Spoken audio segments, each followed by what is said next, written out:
Welcome back to Celebrity Radio. It's Alex Belfield talking to some of the world's biggest stars and some of my favourite people. And he's done it again. Billy Ocean's back with a brand new double album. Here You Are. The Best of Billy Ocean is out now. CD1 is wonderful. Some great new tracks. CD2, well, we get classic Billy Ocean. When the going gets tough, suddenly I'm got to get out of my dreams into my car. And Billy joins us now in the studio. How you doing? I'm fine, Alex. What's it like being you? I mean, you are delicious and you are tremendous, aren't you? Well, I don't know. I try my best. I try to give 120%. I try to give as much as I could because in this life, opportunities very rarely come. So when you get them, you have to grab them with both hands and both feet and your teeth and everything. And I try to do that, and most times I get results. And I know I get results on account of the effort I put in.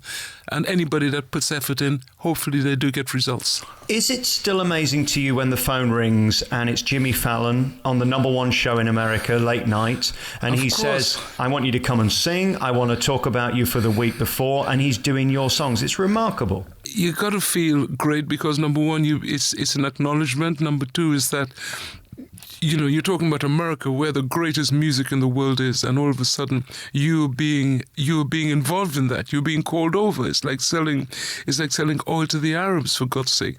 And then and then you go and you do it, and then you get asked back again, and it's part of the rewards you get for your efforts you put in. Is When the Going Gets Tough the greatest party song ever? Well, it could be, but for me, it's a special part of my career because in it, I think I have one of the most amazing videos ever, simply because Danny DeVito is in it, Michael Douglas is in it, Kathleen Turner is in it.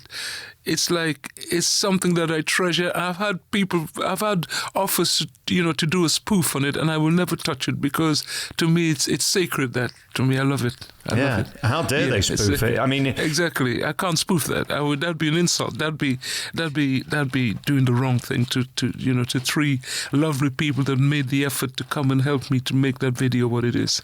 I think when the alchemy comes together and you've got the drums and you've got the right tune and it's very memorable, and then you add your voice into that, that's something very special, isn't it? Thank you very much. It's funny you should say that because it was played. I heard it because I'm doing a lot of interviews all day, and it was played on the one of the DJs played, and I thought, well, that sounds good because I never really listened back to my music. I'm not one of these people that put on my music and think, oh, that's good. To me, it's done. It's finished. I'm moving on to the next thing, basically. So when I hear one of my tracks, be it on the radio, or be it a friend playing it or in a car or something, I always think that's the time I tend to listen with intent and think, yeah, that's not bad. Your voice, let's talk about that, because what's interesting in CD1, when we hear you sing something like It Was a Very Good Year, which is one of my favourite songs ever, it's unexpected, it's different, and it's beautiful. How do you rate your voice at this point? Do you think you're magnificent, or where are you at with your voice?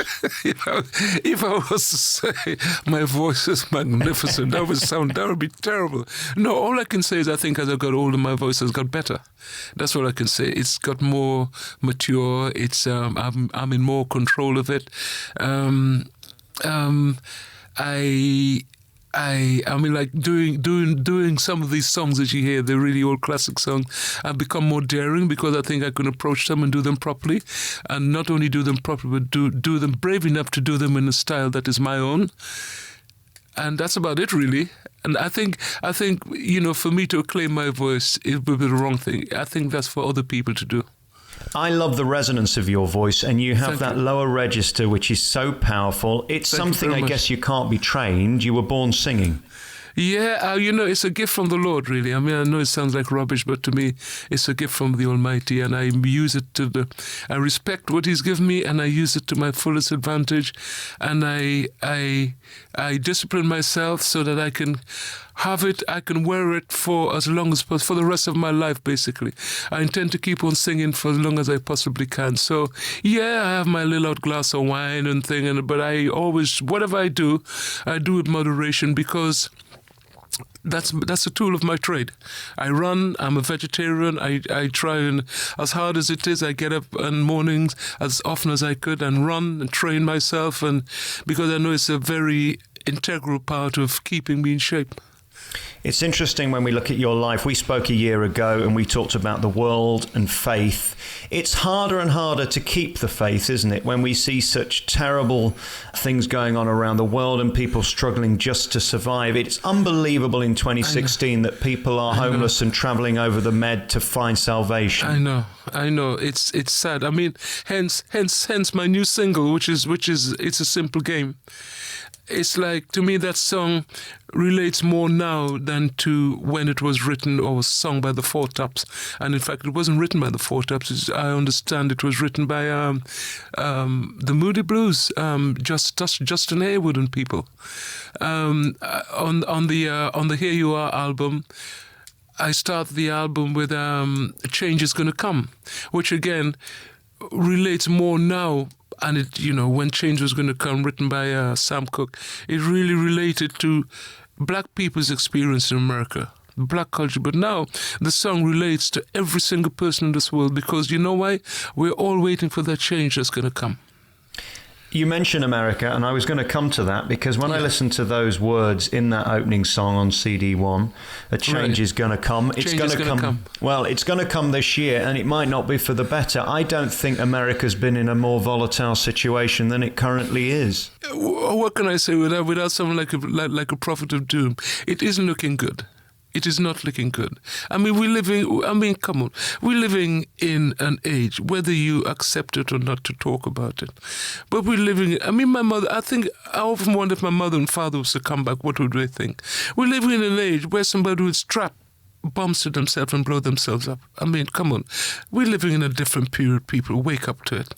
And for me, I look at all these things and I just think to myself, well, that's the way the world is going. I read a book that tells me that these things, when you see certain changes happening in the world, I know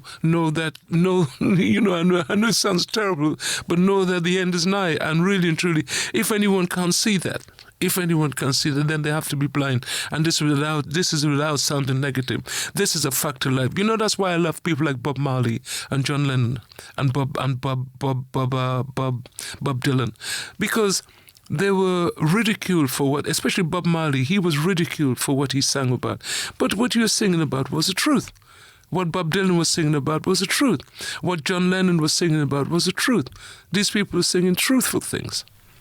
It is unbelievable as well that world leaders are trying to get voted in on hate and about differences and not about love and being together. That's extraordinary. No, because that is the world we're living in. Don't expect a John F. Kennedy to come forward.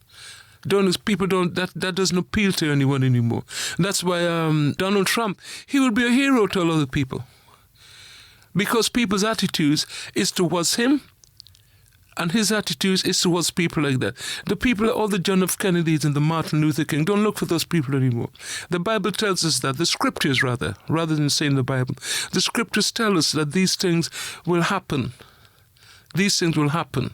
And we have to accept it, and people don't, it's a sad thing really that enough of us don't look into the scriptures and see that is a manual of life. It's a manual of life.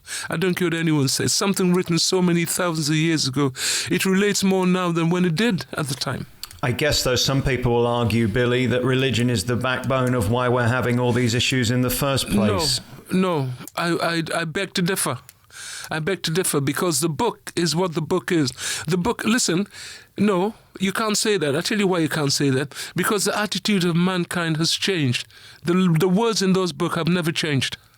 The book tells us what not to do. The book tells us the 10 commandments it tells us about. Don't do this and don't do that and don't do this. And everything it says don't do, that's the one we're doing. So how can we blame the book for that?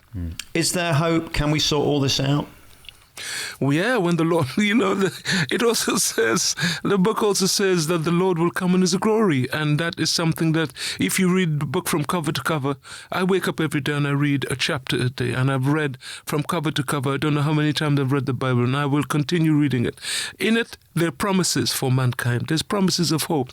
The promises, one of the major promises is that he says that he will return.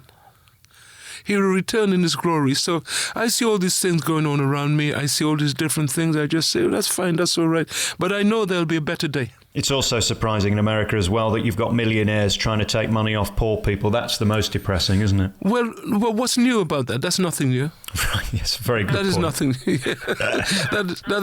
That happens in all parts of the world. The poor man will forever be the poor man. The poor man is what keeps the rich man going.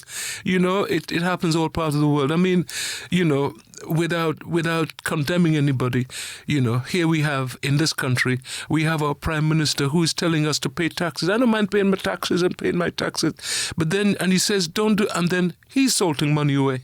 So really and truly, I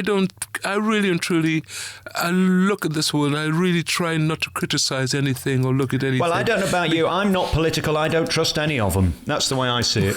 Well, the thing is, they're governing us. They rule us. So we really don't have a choice.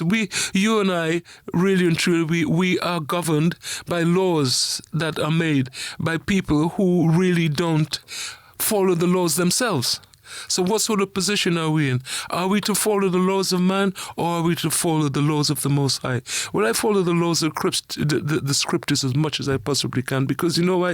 It is something that hasn't changed for the last, God knows, 2,000 or 3,000 years. I guess all we can do is keep the faith and hope for the best. Keep the faith. No, keep the faith. For me, I find it great joy. I feel fortunate that I can contribute in a small way in going out and do shows and concerts and making people happy. I love talking to you, and I could talk to you for hours. You're one of the most interesting and talented people we have on the show. I thank you for coming on today. Your new album, it's a double disc. It's Here You Are. The first half is fabulous. Cry Me a River, No Woman, No Cry. These wonderful, great songs, Here You Are. And of course, disc 2 is all the greatest hits of the brilliant Billy Ocean. Thank you so much. Let's talk again. Thank you, Alex. God bless, man. Lovely talking to you too. Thanks so much. Bye-bye, man.